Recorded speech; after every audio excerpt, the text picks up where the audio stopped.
Kalau nasib rakyat di Indonesia kayak gini, terus apakah kita akan benar-benar akan terpuruk? Terus kita nggak punya harapan gitu? Emang hidup lurus kayak gitu? Kan enggak? Jadi kakak saya yang sulung itu mendidik anaknya luar biasa. Kita menyebutnya keluarga sakinah. Adiknya, kakak saya yang di Jombang, itu enggak peduli sama anaknya. Ibunya juga gitu. Anaknya nangis kayak ngapa mau cokoran deh. Wes, hasilnya aneh. Yang dicuekin bapak ibunya ini mandiri-mandiri, jago-jago, dasar-dasar. Yang dididik secara keluarga sakinah penuh perhatian tiap hari, itu jadi anak yang tergantung. Ayo apin di wes, ayo. Nek duwe anak kate kok cuekin, tak kok didik tiap bendina wes sakarepmu saiki. Gak mesti anggitmu nek, ndak mesti. Pendidikan tuh jangan GR. Emang Allah bukan pendidik utama anak-anakmu. Kamu kan cuma dititipi, tapi pendidik utamanya adalah Allah. Allah yu'alim. Alamal insana malah lam ya'lam. Jangan GR, Allah gurunya. Kita asistennya, kita mengawal, kita fasilitatornya, tapi Allah gurunya. Allah juga punya rencana pendidikan sama anak kita. Sekolah bukan satu-satunya. Anak saya tuh yang kecil tadi aja itu sekolah itu toleransi bagi dia. Kan dia nggak mau sekolah, akhirnya oke, kompromi sekolah. Tapi bu, saya tanya satu sebelum saya berangkat sekolah, tolong dijawab. Iya apa nak? Kenapa sih harus ada guru segala? Ngono gue. Lu ya sekolah kan harus ada gurunya. Iya, kan ada ayah sama ibu. Kenapa harus ada guru? Lu ya kan yang didik rampak kan bukan hanya ayah ibu, kan harus banyak orang lain yang juga ikut mendidik rampak. Oh ya oke, saya sekolah. Itu akhirnya sekolah. Sampai sekolah nanti mulai bisa baca, mulai dia kecam-kecam, diwoco sinau. Ayo pulang sekolah langsung nyusun buku untuk besok. Yang tadi dipelajari lagi terus diwoco. Gini aja kok pelajaran. Ya sudah tahu ini. Gini aja kok jadi buku. Dikecam semua bacaan itu. Gini aja kok jadi pelajaran. Terus sing soal agama dia tanya. Bibi pertanyaan nih. Sampai rumah pulang sekolah ketemu saya, ya. Agama itu penting, Boh. Belah mati aku. Ini nek aku ustaz tuh tak langsung kafir. Gitu kan. Terus saya langsung harus cari jawaban gini loh. Kak Sabrang, Kak Haya, Kak Jembar, kamu, saya, ibu itu kan nyari.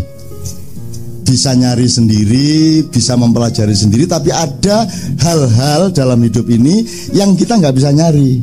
Maka Tuhan ngasih tahu kita. Nah, ngasih tahu kita itu namanya agama. Itu. Terus dia ngomong, oh itu tuh agama. Saya pikir agama itu mata pelajaran. Dia ngomong. Ya, aku baru ingat. Oh iya ya, makanya salah mata pelajaran agama itu. Salah kok mata pelajaran agama itu membungkus semuanya. Dia entitas dari seluruh kesadaran kok jadi pelajaran. Kalau pelajaran agama berarti bukan pelajaran biologi lah, susah nih. Kalau agama bukan biologi, bukan matematika, kan begitu akhirnya anaknya berpikir. Jadi sejak kecil sudah salah cara berpikir kita. Maka jangan terlalu andalkan seluruhnya ini. Ya sekolah, ya capres, ya NKRI. Tidak bisa kamu andalkan. Kamu harus cari lorong hidup sendiri untuk sampai kepada kebahagiaan sejati. Nah, soal pendidikan tadi ya. Sekarang saya ingin ngomong sama Anda. Bagaimana kalau bangsa Indonesia ini seperti Garuda? Garuda itu kalau umur 40 tahun, karena dia umurnya mirip manusia ya, 60, 70, 80 gitu. Ya. Kalau dia umur 40 tahun, dia punya naluri disuruh Tuhan untuk pergi ke gunung. Di sana dia akan mematuk-matuk semua batu dan mencakar-cakar semua batu. Goalnya adalah supaya paruhnya lepas. Semua kukunya lepas. Nah, begitu lepas dia tidak bisa apa-apa lagi. Disitulah ujian, dia akan hidup lagi atau dia akan mati. Begitu dia hidup lagi, maka cakar yang baru itu adalah cakar yang perkasa. Itu loh. Nah karena ini bangsa mungkin sama Tuhan ya nunggu 70 tahun lah. Disuruh copot apa namanya? Kamu nggak punya paruh sekarang, kamu nggak punya cakar, betul nggak? Siapa tahu memang kamu oleh Tuhan sedang, bangsa Indonesia sedang mulai ditumbuhkan paruh dan cakar yang benar-benar Garuda perkasa. Kan begitu? Ini kalau Garuda. Kalau orang Sparta, bangsa Sparta, umur 9 tahun langsung dibuang ke hutan.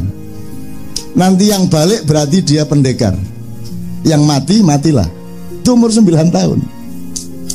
Saya tanya, anak yang tidak dibuang ke hutan dengan yang dibuang ke hutan terus balik, hebat mana? Hebat yang dibuang ke hutan. Sekarang saya tanya, Anda ini sama pemerintahmu dibuang ke hutan apa dipelihara? Enggak dibuang, cuman ganok nggone akhirnya melayu nang alas kan gitu. Jadi saya tanya, berarti lebih sakti mana bangsa Indonesia atau bangsa lain yang dipelihara dengan baik? Bangsa Indonesia. Itulah sebabnya Ma'iyah tahan seperti ini. Gitu? Jelas ya? Tarsan no. Ma'iyah Tarsaniyah gitu. Oh, Tarsan tuh dahsyat toh. Enggak gampang. Masa Tarsan masuk angin? Enggak mungkin. Tarsan mencret tuh. Gak ono Tarsan kok mencret. Dia tangguh luar biasa. Dan Anda punya ketangguhan. Ini teman-teman Malaysia sekarang diam-diam meskipun mereka menghina kita, tapi diam-diam menyekolahkan anaknya ke Jogja. Sangat banyak yang sekolah dan kuliah di Jogja. Kenapa? Karena mereka mendengar dan kagum kepada orang Bantul yang tidak sampai 2 minggu bisa recover gempa, dari gempa yang begitu dahsyat. Tidak sampai 2 minggu loh, saya Sri Sultan Mbah Marijan Bupati Bantul mengumumkan Jogja mandiri, Bantul mandiri, tidak perlu lagi ada bantuan nasional maupun internasional. Kita umumkan di pusat gempa di Pleret. Dan di Bantul berdiri lagi rumahnya, dan sehari setelah gempa itu sudah tidak ada orang cemberut lagi. Guyang guyu, cengenges, ketemu saya alhamdulillah. Kok alhamdulillah bi, rumah saya diterima oleh Allah Subhanahu wa taala. Ngono. Coba itu kan tingkat kesadaran, Mas. Benar nggak? Tingkat kesadaran. Bukan rumah saya hancur, dia bilang rumah saya diterima oleh Allah. Baru saya bikin, belum saya tempati 1 minggu sudah diterima sama Allah. Loh, itu tingkat kesadaran. Ya teman-teman sekalian, jadi saya memberi catatan kepada Anda bahwa Anda ini mungkin anak kecil yang oleh orang Sparta dibuang. Dan orang Sparta inilah yang kemudian dengan hanya 300 prajurit mampu mengalahkan 10.000 prajurit yang ya menahan. Ya, tapi mereka mampu bertahan. Yang kita ambil bukan sejarah menang kalahnya, yang kita ambil adalah metodenya. Jadi 300 pasukan yang dipimpin Leonidas ini, kenapa mereka bisa bertahan dari 10.000 penyerbunya? Karena mereka yang menciptakan ruang untuk peperangan. Dan di dalam ciptaan ruang itu mereka memilih metodenya. Kalau Anda masuk ke medan perang lawan, Anda diatur oleh lawan Anda. Kalau Anda pakai pola berpikir Ma'iyah, Anda tidak bisa diatur oleh orang lain. Maka di Twitter kan Anda menciptakan peperangan sendiri toh. Cengenges dewi ono ngomong apa kok tablek celek menang kan gitu kan. Ini Leonidas ini. Tamengnya berbeda, pedangnya berbeda, ada yang pedang panjang kayak si tombak, ada tombak yang berbeda. Tamengnya tidak untuk menamengi diri tapi untuk melindungi sebelahnya. Jadi ada sistem kebersamaan yang luar biasa. Dan Anda terbukti mampu 13 tahun seperti ini terus menerus. Teman-teman sekalian, itu berarti Anda pikir Ma'iyah cuma Anda sama saya? Anda pikir dia bukan gelombang? Anda pikir dia tidak meresonansi? Dia akan terus menerus melahirkan. Karena dia gelombang, dia partikel, dia akan terus ada. Entah bagaimana bentuk pewarisannya dan regenerasinya, tapi dia akan terus.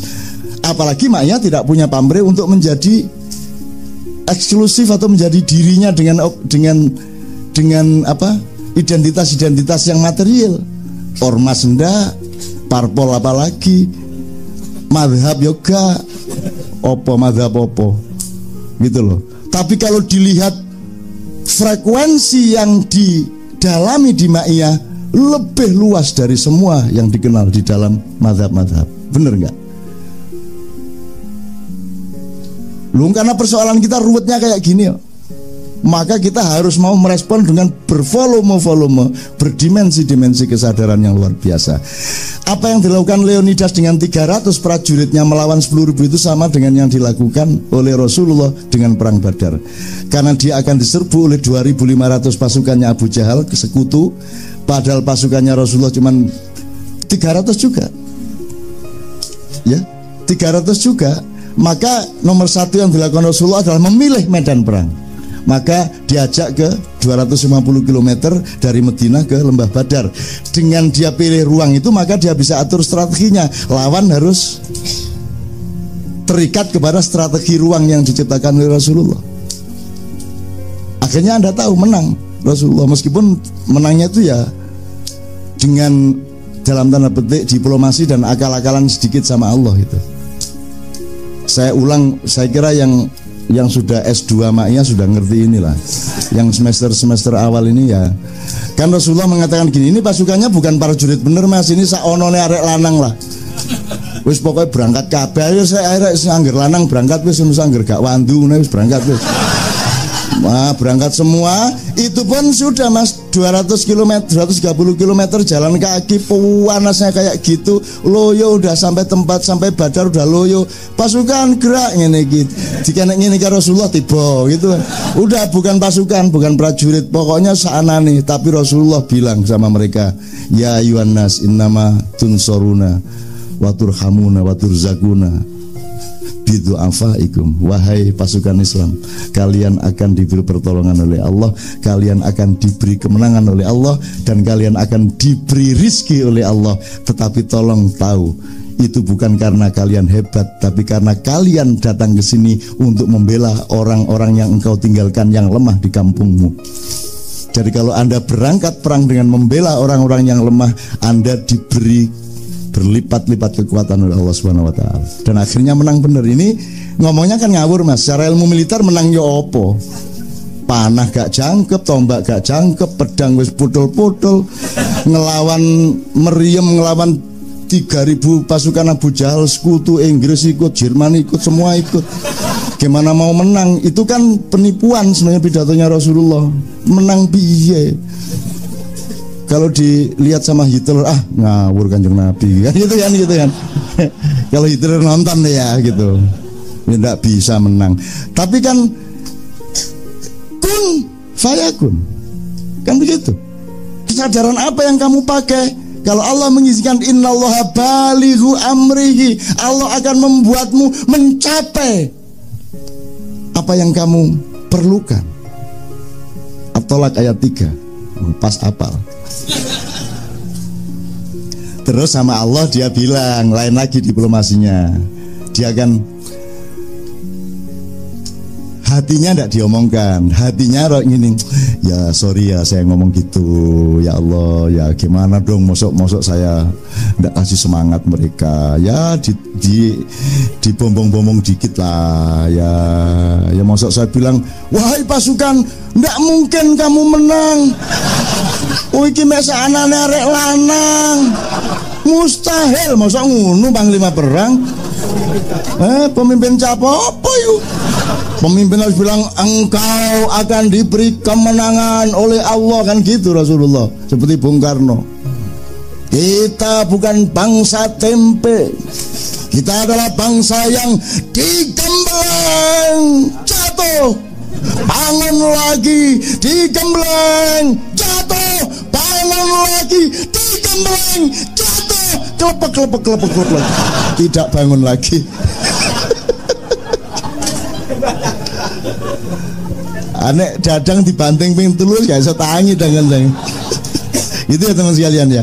Terus sama Allah bilang, Allah kan ngerti, nggak usah dia ngomong ya sorry lah Allah, aku agak bombong-bombong dikit, tapi saya ikhlas kok. Saya mati ndak apa-apa, Islam kalah ndak apa-apa, pasukan saya mati semua, seluruh Madinah dikuasai Abu Jahal, saya ikhlas ya Allah. Udah terserah, ini apa adanya kayak gini ini, terserah Saya udahlah EGP. Kata Rasulullah, asal engkau tidak marah kepadaku, asalkan engkau ridho kepadaku, maka aku menderita tidak masalah, aku mati tidak masalah, Islam hancur di bumi tidak masalah, asalkan orang-orang yang syahid ini engkau cintai. Itu kalimatnya Allah kepada Rasulullah. Kalimatnya Rasulullah kepada Allah, illam takun alayya ghadabun fala ubali. Fala la ubali itu artinya gak paten. Jadi sekarang jelas wiritane. Kalau Anda utang gak nyaur-nyaur, aduh gak iso dodol apa meneh iki wis. Akhire gak paten. Wis gak paten, wis gak apa-apa, wis nganut. La ubali. Kan kalau diterjemahkan gak paten. Boleh ndak wiritan bahasa Jawa? Ayo ana sing larang gini.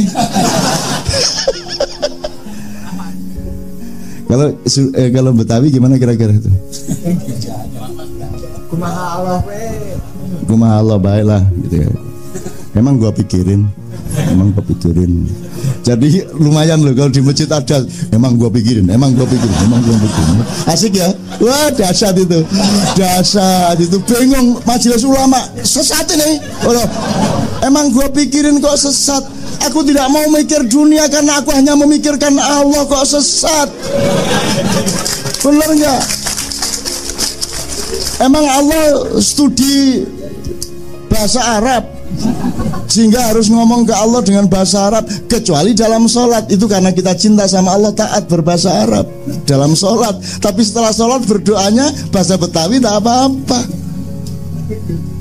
Kan gitu, dan pakai logatnya, nadanya kayak Madura itu loh. Katanya Rahman Rahim sampai ya. Musuh. Mana Rahmannya? Gusti Allah kate muri-muri ya opo arek iki.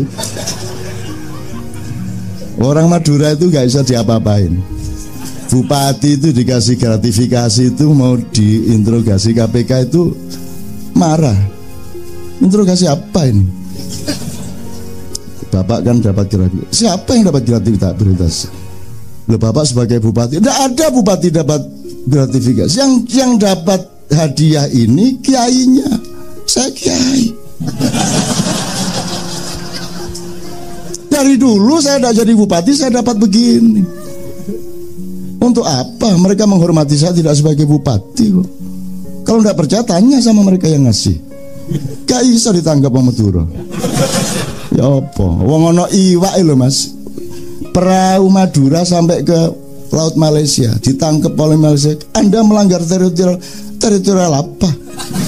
Lu ini perahu sampai masuk ke wilayah Malaysia. Lu saya ndak masuk Malaysia. Saya itu ngejar ikan mujair dari Surabaya.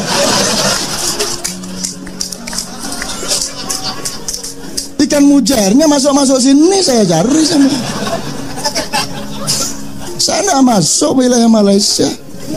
Sampai kalau nyalakan mujairnya kenapa sih? Masa mau Madura kalah kabeh. Dodol salah cilik saopel-opel ini regane larang. Wong wedok sing protes terus dari si dodol sambian niku ayu tapi upile sak salak-salak.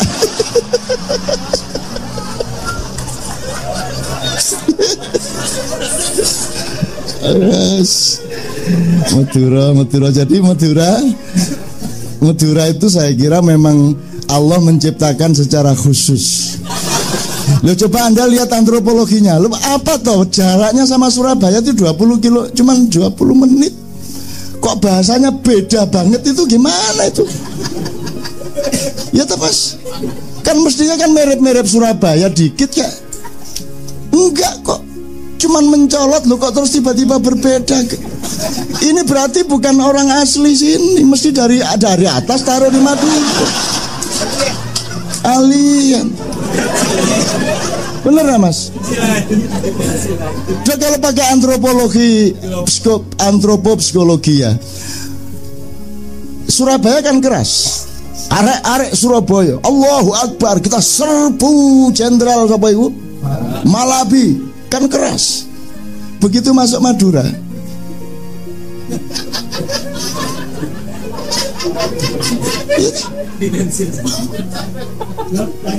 gimana nih? Strukturnya lain, mana keras mana halus itu. Mestinya kan makin kesana makin keras, Mas. Makin Madura kok enggak. Makin ke Sumenep makin halus. Di Bangkalan keras, di Sumenep halus. Tadi kan dari Sumenep, halus dia. Saking halusnya, Mas, kan Madura termasuk Keraton Solo. Kalau dia ditelepon, siapa ini? Oh, ini Paku Buwono. Oh, Paku Buwono. Sujud, Mas. Padahal telepon sing kalau gak iso ndelok, Mas. Sujud.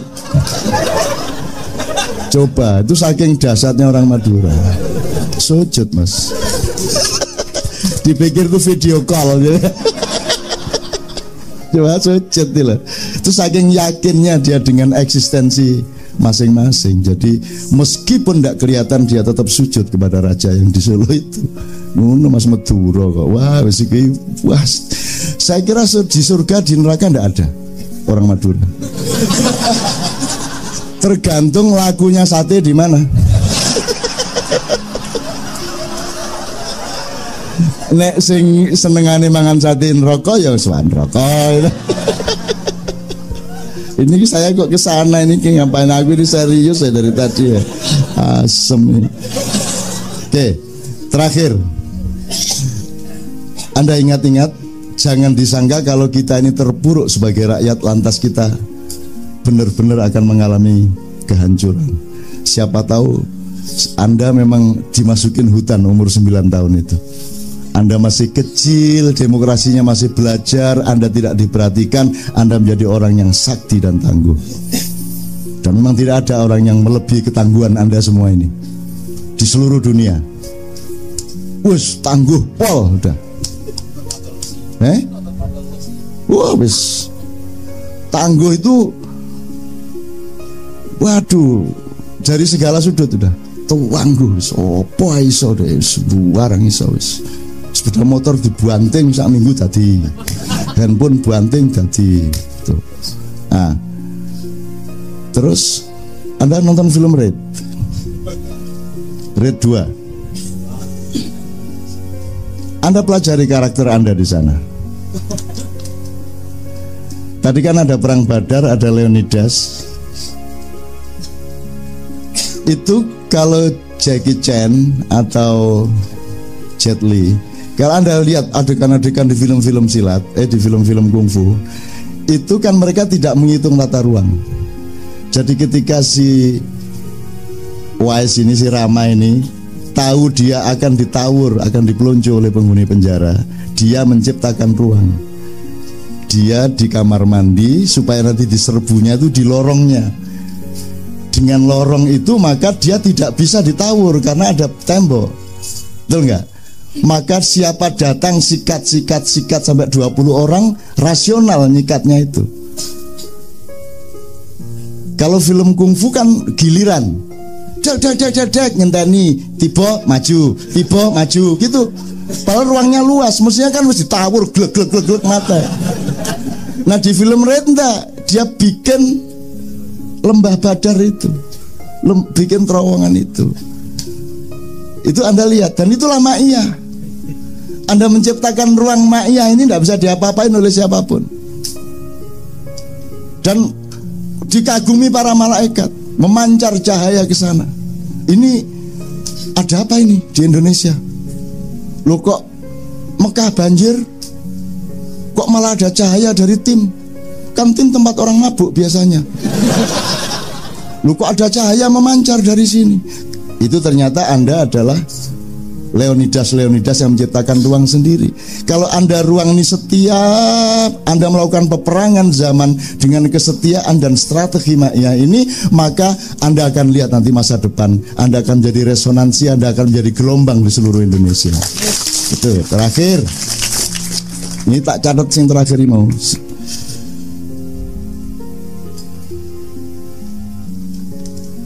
Udah nonton Red toh? Nonton besok Red 2. Ini saya sambil promosi supaya di situ Anda akan lihat watak Anda. Kalau di Amerika kata Sabrang itu the best action film ever. Komen-komennya seperti itu. Itu relatif mengalahkan semua film kungfu. Anda tahu kalau kungfu kan ibarat tinju kan jab mas. Ini ya jab. Kungfu kan gini mas. Ya silat gini mas. Depan dah setengah meter gini. Kita itu silat. Itu yang selama beberapa abad membuat kita kalah. Kenapa? Karena kita ini satria. Nah sekarang pertanyaannya adalah, mari kita tetap satria tapi menang, kan gitu. Kalau memang harus menang kalah dalam hidup ini. Mojopahit itu teknologi kapalnya luar biasa termasuk Demak. Tapi begitu Portugis datang, mereka diserbu, dirampok terus. Padahal kapalnya kapal dagang, kapal ekspor, tidak siap untuk perang. Akhirnya mereka karena dirampok sama Portugis terus, akhirnya Mojopahit dan juga kemudian Demak bikin kapal kecil-kecil untuk ekspor beras dan lain-lain, rempah-rempah, tapi dengan kesiapan perang. Jadi teknologi kapal menjadi tidak berkembang secara kebudayaan, karena yang diperlukan adalah kapal-kapal kecil yang semi perang. Dipikirnya nanti akan menang lawan Portugis. Yang mereka lupa adalah Portugis tidak satria, kita satria. Jadi kita mengawal, prajurit itu mengawal kapal-kapal kecil ini siap untuk duel. Portugis nggak mau gini, pakai meriam, duor. Sekarang coba Anda kesadaran lokal. Kalau Anda berkelahi ngelempar, itu jantan nggak? Jantan adalah dep-depan, ayo wis, ayo disiap, ayo. Saya dulu berkelahi gitu, ayo, teman, ayo. Kan nggak mungkin dia ngantem duluan, bisa tahu itu. Ayo, ini Jawa ini damai, ya damai. Ayo, damai. Salaman, lumayan tuh menang nyentak aku tuh. Saya dulu berkelahi zaman SMA tuh sering, tapi tak atur dulu. Busro Mukodas sekretaris saya ketua. Tapi saya bertengkar sama anak Tapak Suci. Wah, kaget, wah Tapak Suci pendekar bener, waduh nek gelut kalah gue. Akhirnya tak atur. Jafnan itu wakil ketua. Jadi kami bertiga, Busro, Jafnan sama saya. Bus, nanti saya duel sama Jaudan namanya, anak Tapak Suci. Nanti di dekat jembatan Taman Sari. Pulang sekolah semua siswa ke situ mau menyaksikan duel. Aku naik sepeda jelek itu tak buang, sepatu tak copot. Ayo teman, wani orang lagi. Wah gitu. Ketika saya sudah memuncak, pura-pura marah, dan itu potensial untuk diantem beneran, Jafnan sama Busro, kamu kan ketua OSIS, harus memberi contoh yang baik. Nggak boleh berkelahi, nanti semua siswa jadi berkelahi seperti kamu. Nggak boleh, kamu harus berikan contoh. Ya wes nih anjir ngono. Gitu mas. Lumayan, tapi kan aku sudah bentak-bentak dia. Aku sering mas pakai politik gitu-gitu. Nah jangan sampai saya jadi presiden. Aku tak politiki kayak ngono iku. Apen-apen apa kayak gendel-gendel padahal ya. Aku kan bal-balan kecil sendiri tapi kan jago mas. Muangkel karo baike gawet di awake, tak giring set tak tendang deyel. Gitu kan kena dia. Lah nggak bisa ngelewatin dia, gede banget ya. Akhirnya dia marah, nantang gue.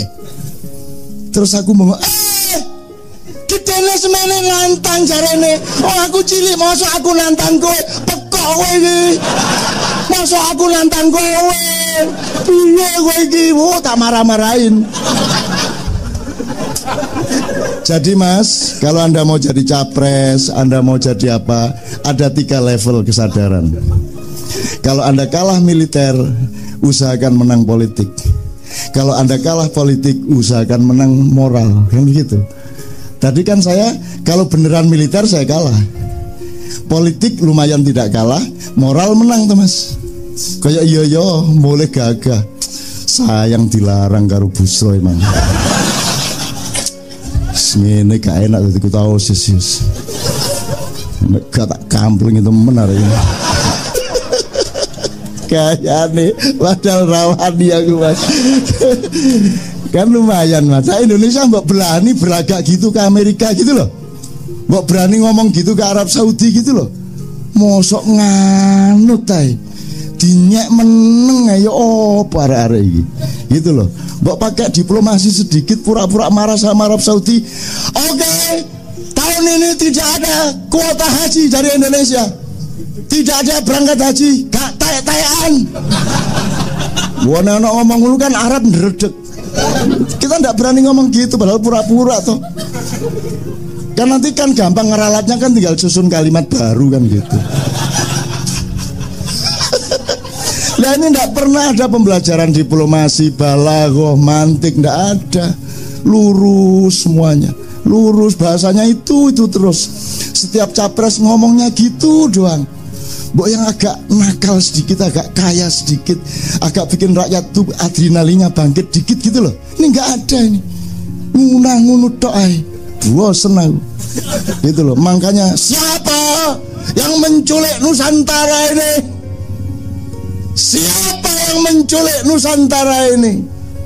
Lambat atau cepat waktunya akan datang. Aku akan ambil, aku akan tebus dengan darah dan perjuangan Maya. Itu tadi gaya di dekat Taman Sari tadi. Oke teman sekalian, alhamdulillah. Mudah-mudahan ketawa Anda bukan ketawa pop, bukan ketawa ringan, bukan ketawa enteng, bukan ketawa dangkal. Ketawa Anda adalah bangkitnya kesadaran baru rohani Anda, akal sehat Anda, dan kebersamaan Anda yang oleh Allah akan tiap hari diakumulasi supaya nanti cukup hitungannya di mata Allah sehingga Anda berhak untuk menebus kembali harga diri Nusantara Raya.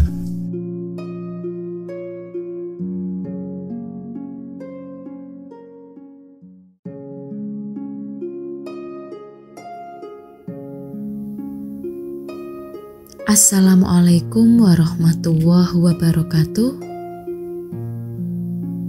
Asalkan Allah ridho, semua kebutuhanmu dicukupi. Jika kamu telah selesai melakukan suatu pekerjaan, maka lakukanlah pekerjaan lain dengan sungguh-sungguh. Dan hanya kepada Tuhanmu lah hendaknya kamu berharap.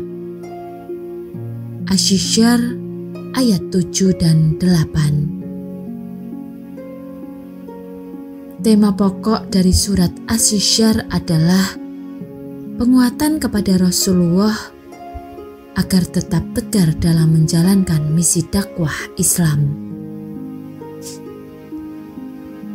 Meskipun tantangan yang dihadapinya sangatlah berat, penguatan itu diberikan dengan mengingatkan betapa banyak nikmat yang telah Allah berikan kepada beliau. Bukankah telah kami lapangkan dadamu dan kami ringankan beban yang memberatkan pundakmu, dan telah kami tinggikan sebutan namamu.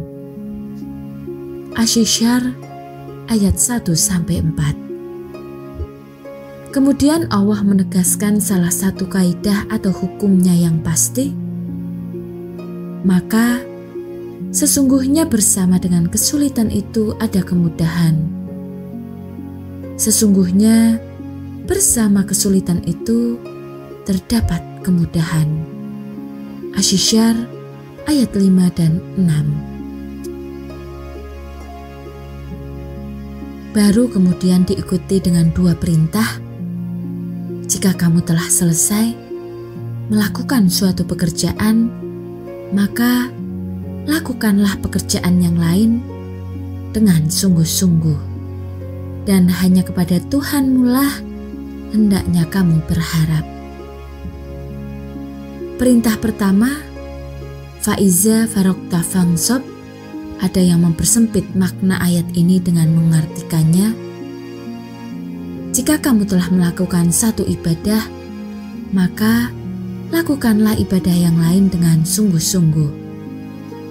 Dengan diberi contoh setelah selesai sholat, berzikir, dan berdoalah. Selesai berzikir dan berdoa, bacalah Al-Quran.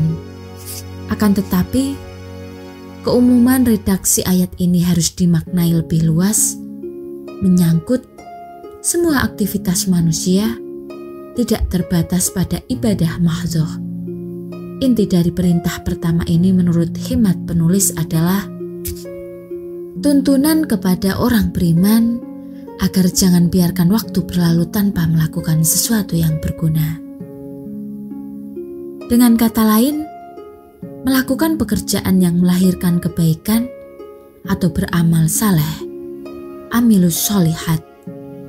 Amal saleh juga jangan dipersempit artinya dengan ibadah mahdzah atau pekerjaan-pekerjaan ukhrawi, tetapi mencakup semua pekerjaan, termasuk pekerjaan duniawi.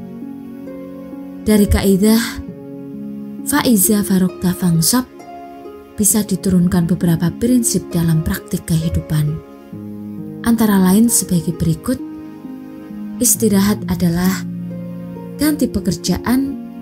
Seorang guru sekedar contoh setelah selesai mengajar di kelas, dia duduk di ruang guru mengoreksi pekerjaan siswa. Setelah itu berbincang sejenak dengan rekan sesama guru atau membuka WA untuk bermedia sosial. Waktu yang tersisa digunakan untuk membuat persiapan mengajar, kemudian berjalan-jalan di sekitar gedung sekolah untuk meregangkan otot setelah duduk beberapa jam, sambil menuju musola untuk melakukan sholat duha. Intinya, semua waktu digunakan untuk sesuatu yang berguna, tidak ada yang sia-sia.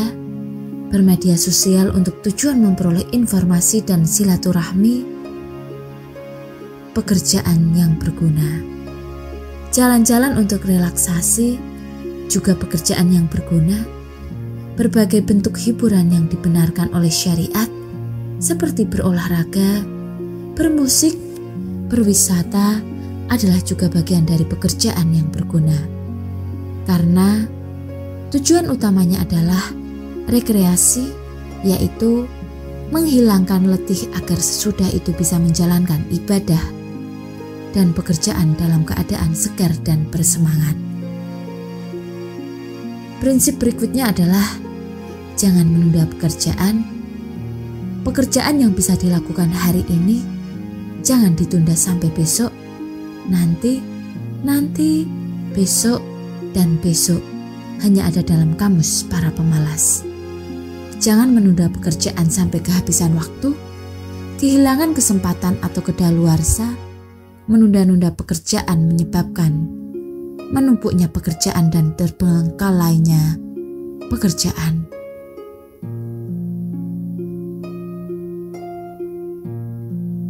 Menunda-nunda sholat sampai detik-detik terakhir adalah kebiasaan yang buruk. Menunda-nunda bayar utang, termasuk utang puasa, bisa berakibat hilangnya kesempatan karena Ramadan berikutnya telah tiba. Apalagi kalau menyangkut hak-hak adami, hutang akan dibawa sampai hari kiamat. Nabi SAW mengingatkan kita semua, gunakanlah 5 hal sebelum datangnya 5 hal. Masa mudamu sebelum datang masa tuamu, sholatmu, sehatmu sebelum sakitmu, kayamu sebelum miskinmu, longgarmu sebelum sibukmu, dan hidupmu sebelum matimu. Prinsip ketiga adalah jangan pernah menganggur. Yang dimaksud menganggur bukan tidak menjadi PNS, tidak kerja di perusahaan atau pabrik dan sejenisnya. Yang dimaksud menganggur adalah membiarkan waktu berlalu tanpa melakukan sesuatu yang berguna, baik untuk diri sendiri maupun orang lain. Ketika Anda melakukan sesuatu meskipun tidak berbayar atau bergaji, tapi bermanfaat untuk diri sendiri dalam jangka pendek atau jangka panjang, bermanfaat bagi orang lain, banyak atau sedikit, maka Anda tidaklah disebut penganggur. Jika Anda tidak disibukkan oleh kegiatan yang berguna, maka Anda pasti akan disibukkan oleh kegiatan yang berbahaya. Di akhirat nanti, setiap orang akan diminta pertanggungjawaban tentang untuk apa dihabiskannya umurnya. Adapun perintah kedua, wa illa rabbika farghab, mengarahkan orang beriman agar menggantungkan harapannya hanya kepada Allah. Hanya kepada Allah lah dia bersandar, hanya kepada Allah lah dia berlindung. Karena hanya Allah lah tempat bersandar, penjamin harapan, pemberi lindungan yang paling aman. Manusia akan tetap resah dan gelisah jika antara dirinya dengan Allah masih terhalang oleh tabir kebodohan dan ketidakpahaman terhadap Robnya. Siapa yang melupakan Allah, maka Allah akan membuat dia lupa kepada dirinya sendiri. Adakah manusia yang bisa mengelak atau bersembunyi dari Allah di hari perhitungan? Di hari itu, kepada siapa manusia minta perlindungan dari hukuman Allah? Tiada lain hanya kepada Allah.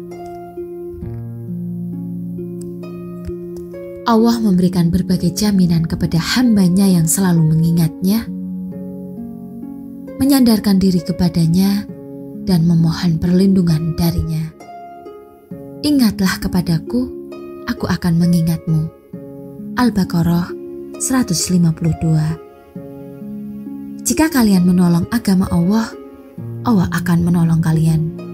Muhammad 7. Berpeganglah pada Allah, Dialah pelindungmu, sungguh Dia adalah sebaik-baik pelindung dan sebaik-baik penolong.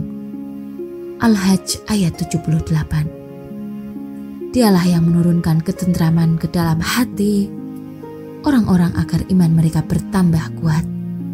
Al-Fat ayat 4. Dan masih terdapat puluhan ayat lagi yang berisi jaminan Allah akan memberikan perlindungan, rasa aman, kecukupan hidup dalam kehidupan dunia kepada orang-orang yang sungguh-sungguh beriman. Adapun jaminan Allah kepada orang-orang beriman yang istiqomah dengan imannya dalam kehidupan akhirat, antara lain keringanan dalam sakaratul maut, yaitu orang-orang yang diwafatkan dalam keadaan baik oleh para malaikat dengan mengatakan kepada mereka, "Selamat atas kalian, masuklah kamu ke dalam surga itu disebabkan apa yang telah kamu kerjakan." An-Nahl ayat 32. Janji surga, sesungguhnya orang-orang yang mengatakan Allah Tuhan kamu, kemudian mereka meneguhkan pendirian mereka, maka malaikat akan turun kepada mereka dengan mengatakan, "Janganlah kalian merasa takut dan merasa sedih. Bergembiralah kalian dengan memperoleh surga yang telah dijanjikan Allah kepada kalian." As-Saffat ayat 30. Wajah bahagia berseri-seri, wajah orang-orang mukmin pada hari itu berseri-seri. Kepada Tuhan merekalah mereka melihat. Al-Qiyamah ayat 22 dan 23. Banyak muka pada hari itu berseri-seri tertawa dan bergembira. Abasa ayat 38 dan 39. Maka untuk memperoleh kebahagiaan hidup di dunia maupun di akhirat, modalnya cukup dengan terus-menerus bekerja untuk kebaikan dan menggantungkan harapan hanya kepada Allah semata. Hidup ini tidak ada pilihan lain kecuali tauhid. Kemanapun kita pergi, pasti ikut arus Allah. Sejak lama kita dibiasakan untuk berpikir dikotomis. memahami sesuatu sekaligus mempertentangkan dengan hal lain. Metodologi berpikir kita sering salah, sehingga kerap memisahkan jasmani dan rohani. Materialisme dan spiritualisme, baik dan benar dan sebagainya, transformasi berpikir diperlukan agar kita lebih memahami yang sejati dan semakin dekat dengan tauhid.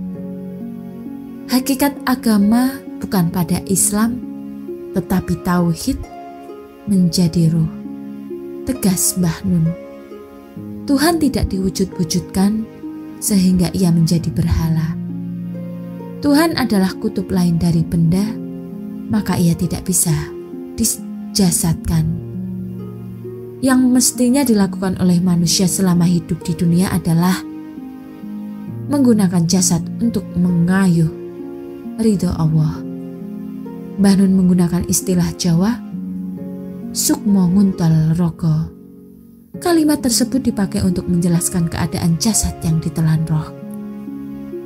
Bukan pada makna harifah, namun pada pengertian individu yang mampu melepaskan diri dari duniawi. Segala bentuk sifat kebendaan akan terhadap dunia, yaitu keinginan untuk dipuji, keserakahan, jabatan, dan pengakuan manusia lain. Hal-hal semacam itulah yang memberatkan perjalanan manusia menuju Allah.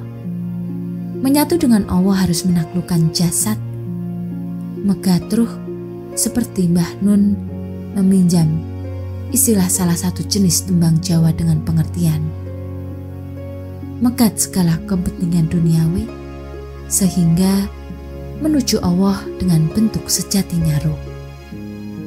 Sekian, wassalamualaikum warahmatullahi wabarakatuh.